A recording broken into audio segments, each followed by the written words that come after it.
شروع اللہ کا نام لے کر جو بڑا مہربان نہایت رحم والا ہے۔ بے شک انسان پر زمانے میں ایک ایسا وقت بھی آ چکا ہے کہ وہ کوئی قابل ذکر چیز نہ تھا۔ ہم نے انسان کو ملے جلے نطفے سے پیدا کیا تاکہ اسے آزمائیں، تو ہم نے اس کو سنتا دیکھتا بنایا۔ یقیناً ہم ہی نے اس کو راستہ بھی دکھا دیا، اب خواہ شکر گزار ہو خواہ نہ شکرا۔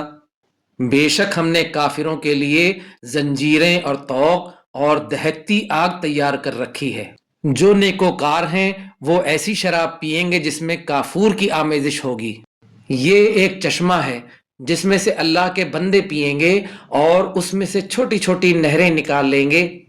یہ لوگ نظریں پوری کرتے ہیں اور اس دن سے جس کی سختی پھیل رہی ہوگی خوف رکھتے ہیں، اور باوجود یہ کہ ان کو خود کھانے کی چاہت ہوتی ہے مگر فقیروں اور یتیموں اور قیدیوں کو کھلاتے ہیں، اور کہتے ہیں کہ ہم تم کو محض اللہ کی خوشنودی کے لیے کھلاتے ہیں، نہ تم سے بدلہ چاہتے ہیں اور نہ شکر گزاری۔ ہم کو اپنے پروردگار سے اس دن کا ڈر لگتا ہے جو چہروں کو بگاڑنے والا اور بڑی سختی والا ہوگا۔ چنانچہ اللہ ان کو اس دن کی سختی سے بچا لے گا اور تازگی اور خوشی عنایت فرمائے گا، اور ان کے صبر کے بدلے ان کو بہشت اور ریشمی لباس عطا کرے گا۔ اس میں وہ تختوں پر تکیے لگائے بیٹھے ہوں گے، وہاں نہ دھوپ کی حدت دیکھیں گے نہ سردی کی شدت۔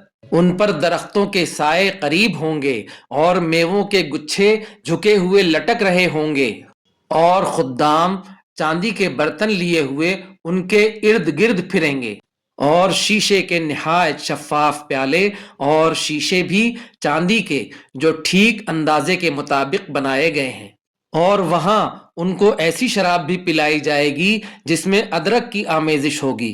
یہ ایک چشمہ ہے جس کا نام سلسبیل ہے، اور ان کے پاس لڑکے آتے جاتے ہوں گے جو ہمیشہ ایک ہی حالت پر رہیں گے۔ جب تم ان پر نگاہ ڈالو تو خیال کرو کہ بکھرے ہوئے موتی ہیں، اور بہشت میں جہاں آنکھ اٹھاؤ گے کثرت سے نعمت اور عظیم الشان سلطنت دیکھو گے۔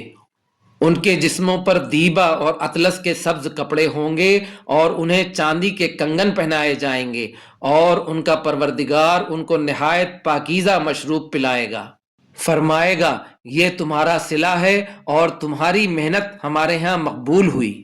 اے نبی صلی اللہ علیہ وسلم، ہم نے تم پر قرآن بتدریج نازل کیا ہے، تو اپنے پروردگار کے فیصلے کے لیے انتظار کیے رہو، اور ان لوگوں میں سے کسی بدعمل اور ناشکرے کا کہا نہ ماننا، اور صبح و شام اپنے پروردگار کا نام لیتے رہو، اور رات کو بڑی دیر تک اس کے آگے سجدے کرو اور اس کی پاکی بیان کرتے رہو۔ یہ لوگ دنیا کو دوست رکھتے ہیں اور قیامت کے بھاری دن کو پسے پشت چھوڑے دیتے ہیں۔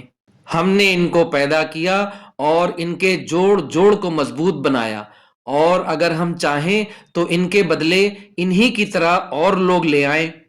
یہ قرآن تو نصیحت ہے، جو چاہے اپنے پروردگار کی طرف پہنچنے کا راستہ اختیار کر لے، اور تم کچھ بھی نہیں چاہ سکتے مگر جو اللہ کو منظور ہو۔ بے شک اللہ جاننے والا ہے، حکمت والا ہے۔ وہ جس کو چاہتا ہے اپنی رحمت میں داخل کر لیتا ہے، اور ظالموں کے لیے اس نے دکھ دینے والا عذاب تیار کر رکھا ہے۔